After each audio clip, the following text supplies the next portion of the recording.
Hello everyone, this is Lee and welcome to my channel. Today I'm going to show you how to add epoxy to your garage floor, add chips, and also finish it with a high gloss finish. If you want to learn more, stay tuned to learn more. So here's an overview of this project. This is a single car garage. However, there are two more garages right next door. So there's a total of 3 garages. And for this project, after I prep the area and after I've added my epoxy paint and chips, I'm going to add the clear coat on top of that to make sure that everything is sealed in. This includes the chips. I found that if you add the epoxy with the high gloss mixture, it doesn't seal things in properly. I recommend adding the high gloss at the very end of the project.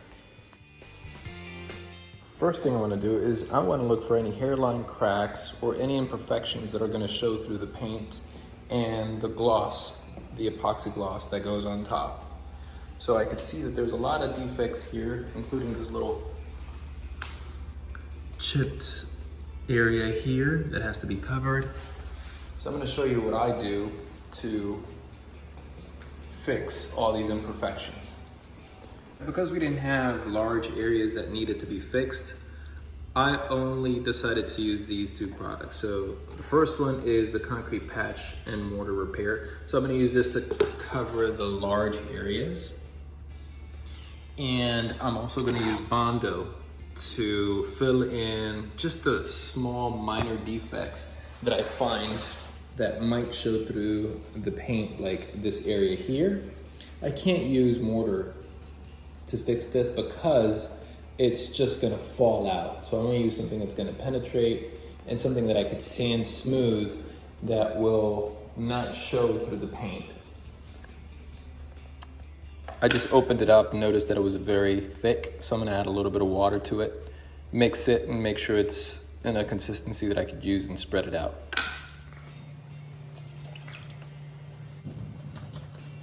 And now to fix the crack.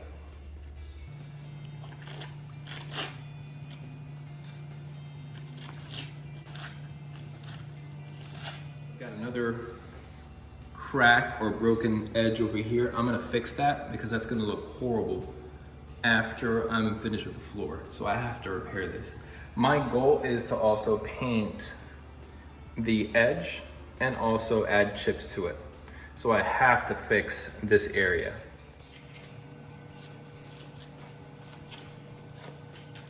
All right, so I just opened up the container of Bondo. There's a little bit of liquid on top. I'm just mixing it. I'm gonna next take this and apply just a little bit. I don't need a lot. To a big spatula, cardboard. Okay. Next, I'm gonna add my hardening solution. Paste to the mix. Just a single line over it will do, something like that. I'm gonna mix it.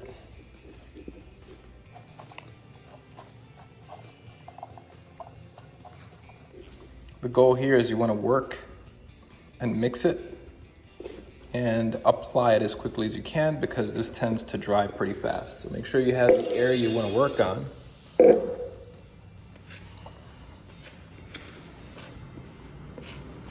So you can see the imperfections that I'm covering up.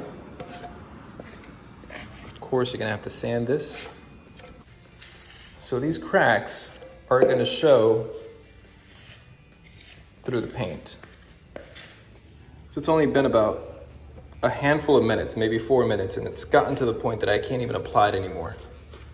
So that's letting me know that I can't use this and I'm gonna have to start another batch. Got a few more imperfections here and here that I'm gonna cover up with the formula that I've mixed.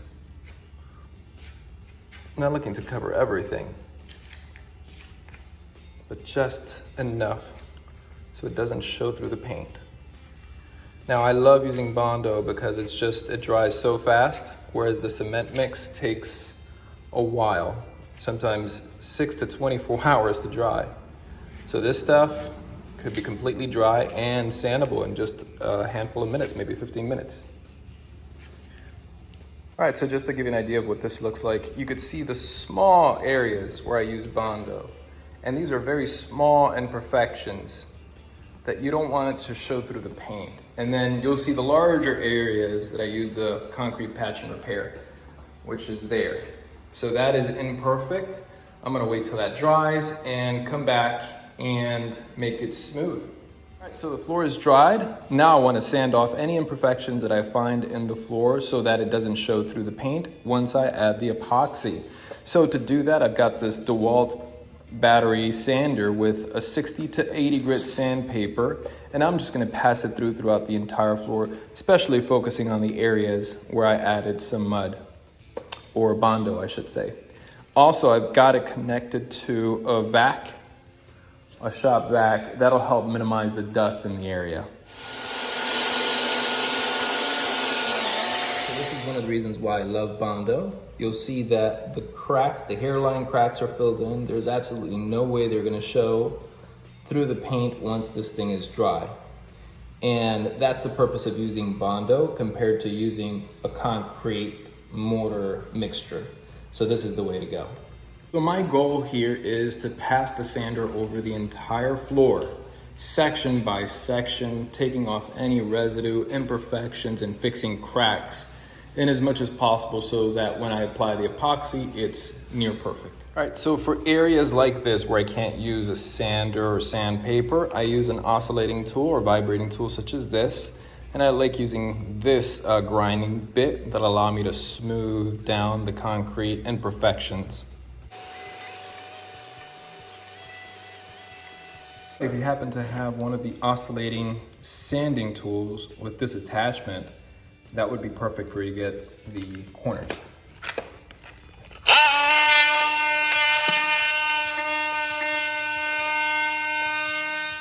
Next, we want to make sure that we sweep and then vacuum the entire area to make sure it's dust-free before we go on to the next step. Next, we need to make sure that we apply degreaser wherever you have oil spots, oil stains. That'll lift the oil from the ground, from the concrete, and we'll make sure that the paint adheres to the concrete.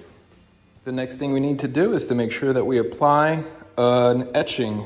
So this is a Rust-Oleum Clean and Etch for concrete. This is 1 gallon, so we need to apply 2 gallons of water per 1 gallon of Rust-Oleum concrete and etcher. So about half of the container, there you go. I'm only gonna apply it to about a small area here and use a brush to agitate the concrete and get all that nasty stuff off the floor and make it porous. All right, so I'm gonna grab my bucket. Apply a little bit at a time. You can see it working. You wanna make sure that you apply more to the area where the tires are gonna run over.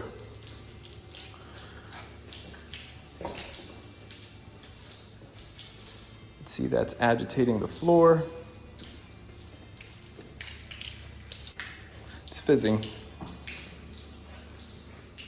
Okay, now I want to agitate the etcher onto the concrete.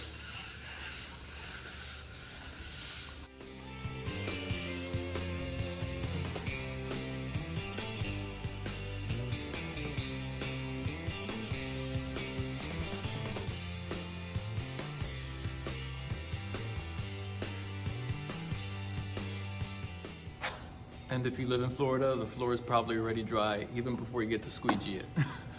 So you need to purchase concrete and garage epoxy. You need at least 2 coats of paint. Tape isn't really necessary for every area. For example, I wouldn't need to put tape here, but I would definitely need to put tape here because this threshold is rubbing up against the floor and I don't want to paint this.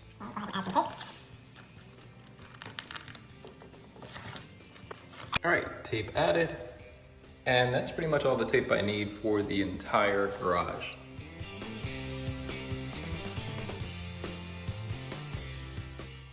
All right, so we're starting to add some flakes. And I'm gonna show you the process real quick. I decided to add flakes on the sidewall. So to do that, I grabbed the concrete epoxy paint. I like using a short brush. If you have one of these, it'd be perfect. I dip the brush on one side and I start just painting it. I don't want to go over the edge of the wall. I just want to get it right there, barely there, because when I paint the floor, I want to make sure that all those chips are off the floor so that when I paint the floor, I don't paint over the chips. Okay, so once I've got that, I'm gonna take the chips and I'm just gonna throw it against the wall. That's it. Not a complicated process.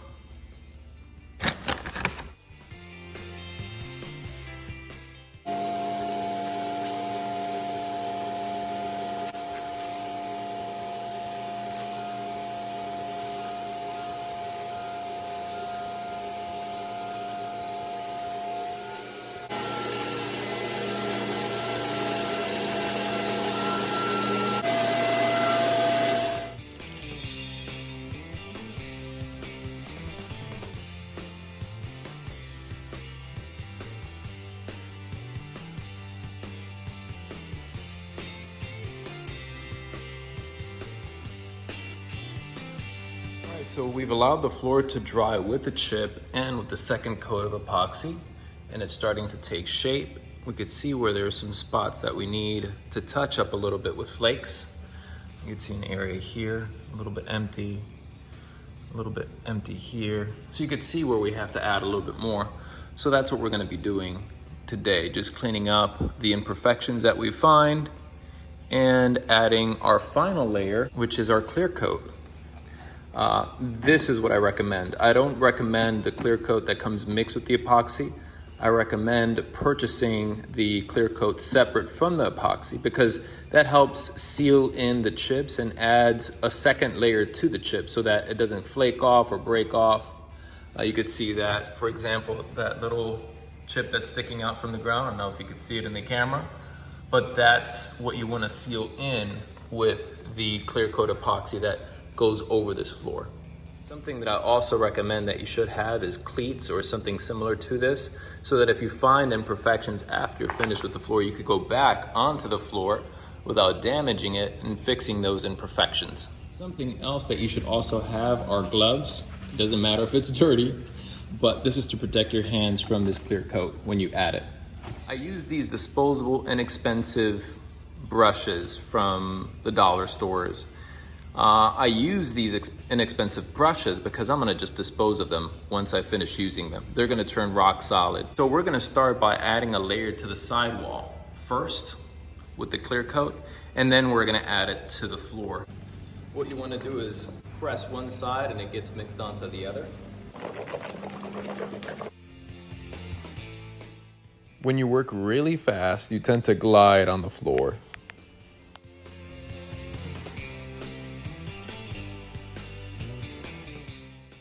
All right, so the floor was completed. I added a clear coat right on top. I first started with the walls of the brush and also added solution to the corners and the sides so that I could simply pass the roller over on top. Any imperfections that I saw, I kept on adding chips to it until it was exactly the way I wanted it to look. If you like what you saw, don't forget to give me a like. You could also subscribe for more videos like this by hitting the subscribe button. Thank you.